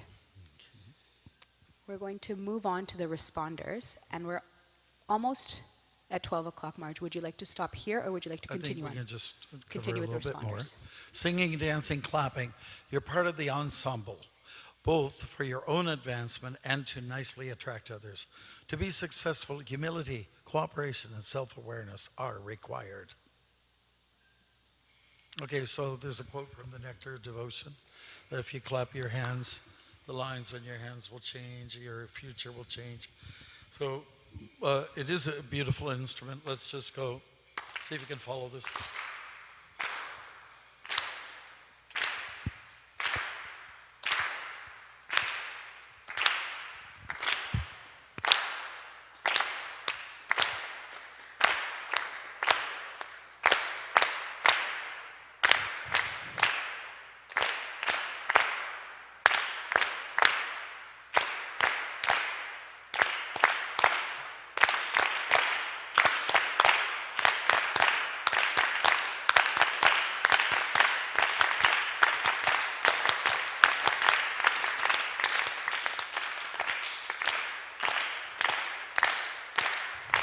Okay, great. Clapping is good. We got one of our boys clapping throughout a whole kirtan. It sounded a little bit odd, you know. It was a little bit loud. And so we're suggesting, you know, your hands will get red like Krishna's hands, you know. If you just go too hard at it, maybe it will spoil the kirtan and also kind of breaks the sound, muffles the sound of the mantra. So maybe it's better wait for an appropriate time, you know. Maybe near the end when you get closer to crescendo and everyone gets into kirtana. You know, again, it takes a good leader to get everyone going like that, to know when to employ the hands, okay? Good. So these are instruments, by the way. They are instruments.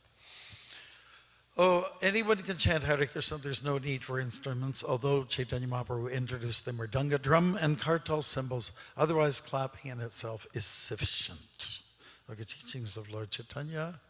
And a person who is in a jubilant spirit, who feels profound devotional ecstasy while dancing before me, and who manifests different features of bodily expression, can burn away all the accumulated sinful reactions he has stocked up for many, many thousands of years, and that's in the Nectar of Devotion as well. Hare Krishna. So now we'll start when we get back. We'll dance, and we're going to get together at 1 o'clock. So what we're going to suggest, the arti is going to start. You might honor the darshan for, say, 5 minutes at the most, because we're going to keep rolling, and then there's prasadam available downstairs for those who have registered for this program. But it's only for you purpose, okay? Anybody else who's coming, they could go to Govinda's over here, and that's also prasadam. So we'll get a little bit in the physicality. We will do some dance steps. That'll come up, okay? Because Prabhupada explained that this is a big component in the kirtan. We'll have some more fun, okay? And we had a list earlier, and you know, we are going to have some certificates that we're giving to everyone who's registered and followed through the whole thing. And I would just say, consider yourselves fortunate, because really a course like this could go on for a whole week, honestly.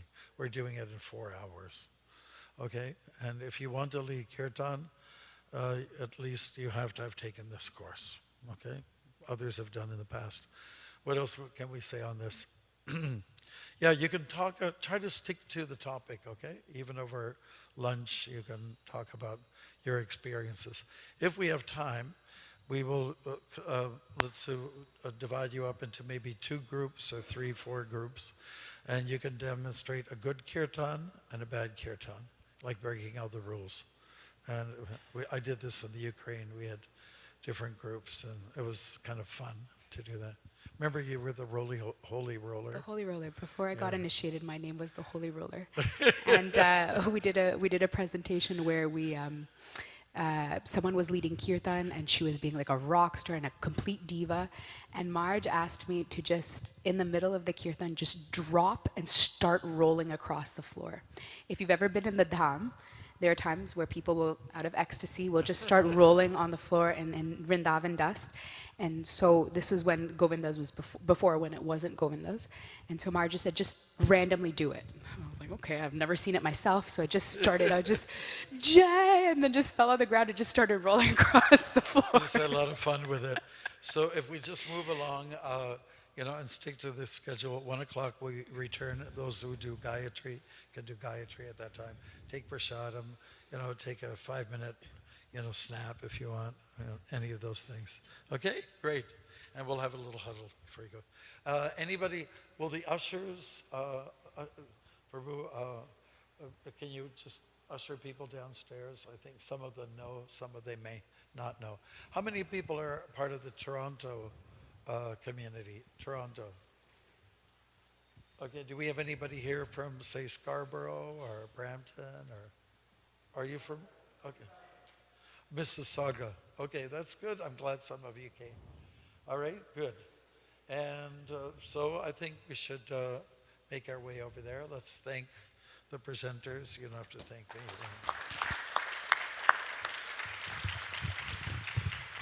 Okay, thank you. We can make our way over there. All right?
hold the mic for you.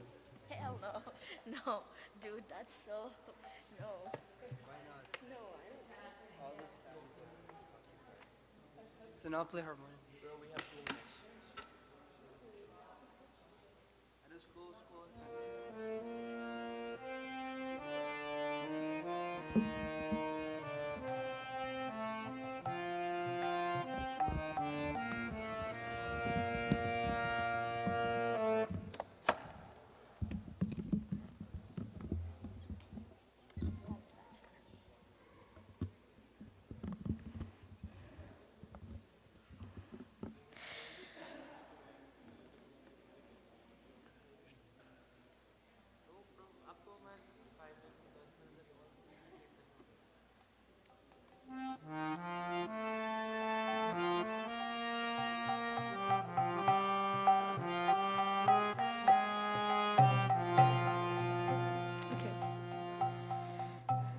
Hare Krishna,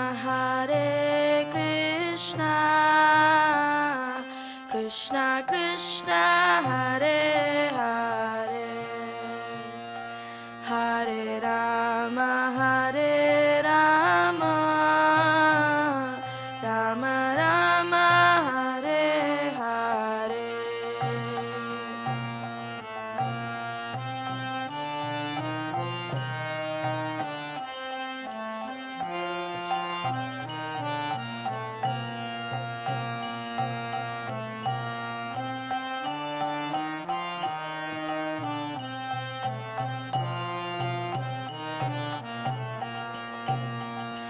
Hare Krishna, Krishna Krishna, Hare Hare, Hare Rama, Rama Rama, Hare Hare.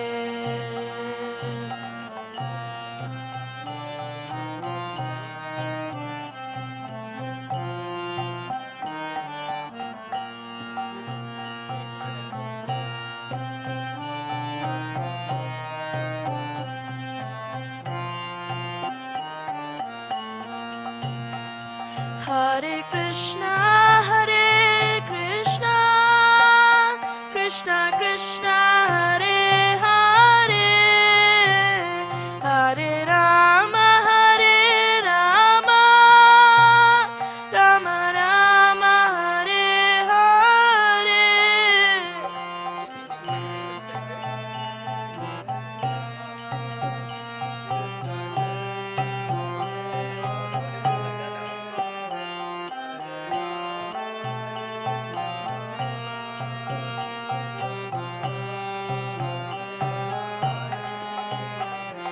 Hare Krishna, Krishna Krishna, Hare Hare, Hare Rama, Rama Rama, Hare Hare. Hare Krishna, Krishna Krishna, Hare Hare, Hare Rama, Rama Rama, Hare Hare.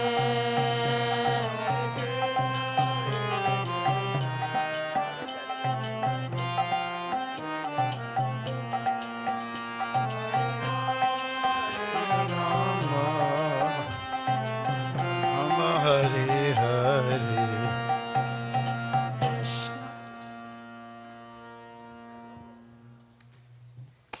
Hare Krishna. Prabhus, thank you so much. I hope you had a nice lunch. Was it okay? Amazing. What else? Amazing. Sumptuous. Fabulous. Okay. Okay.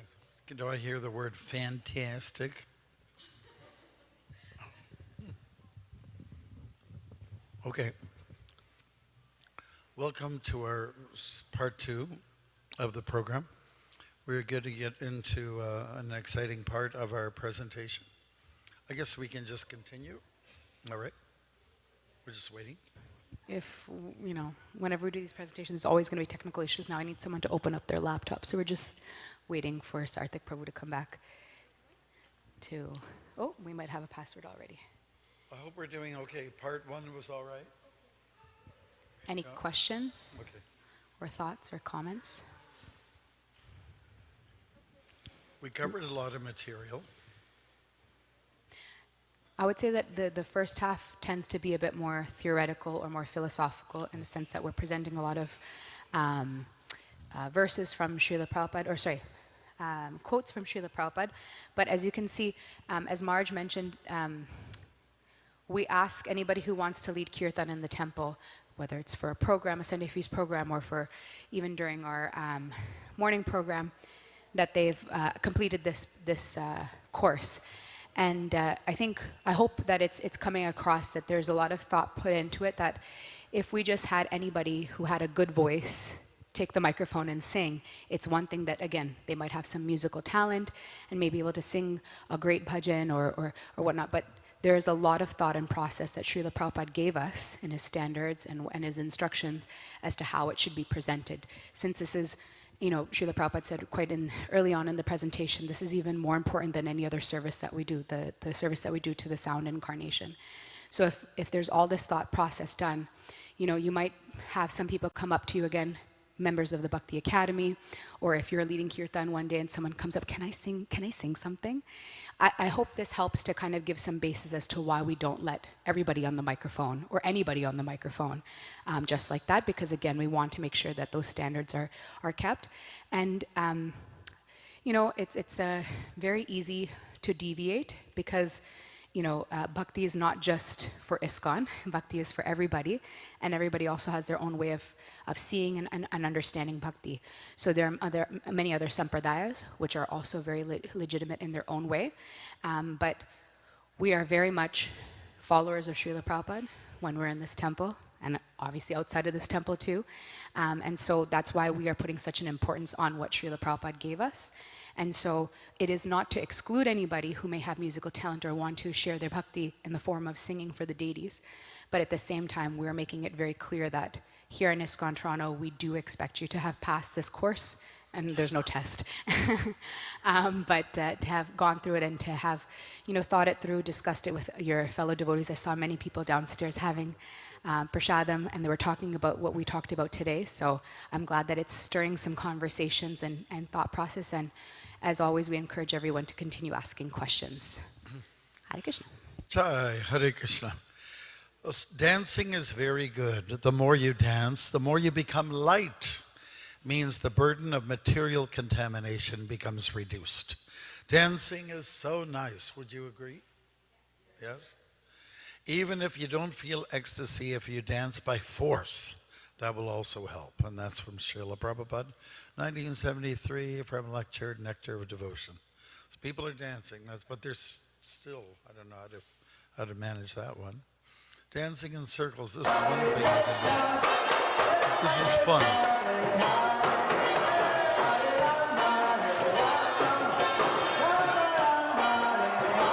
Everyone's involved. There's a few bystanders, but mostly everyone's happily moving. And some people like to work out. Does anybody like to go to the gym sometimes? Okay, well, now you don't have to.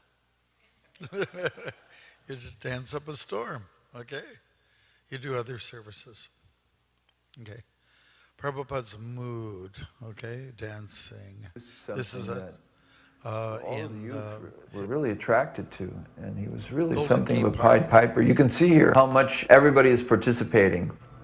These are not just devotees, but all of the people here in the park were completely open to this. As a matter of fact, so much so that they considered the Hare Krishna to be the hippie religion at this point in 1967 in San Francisco. So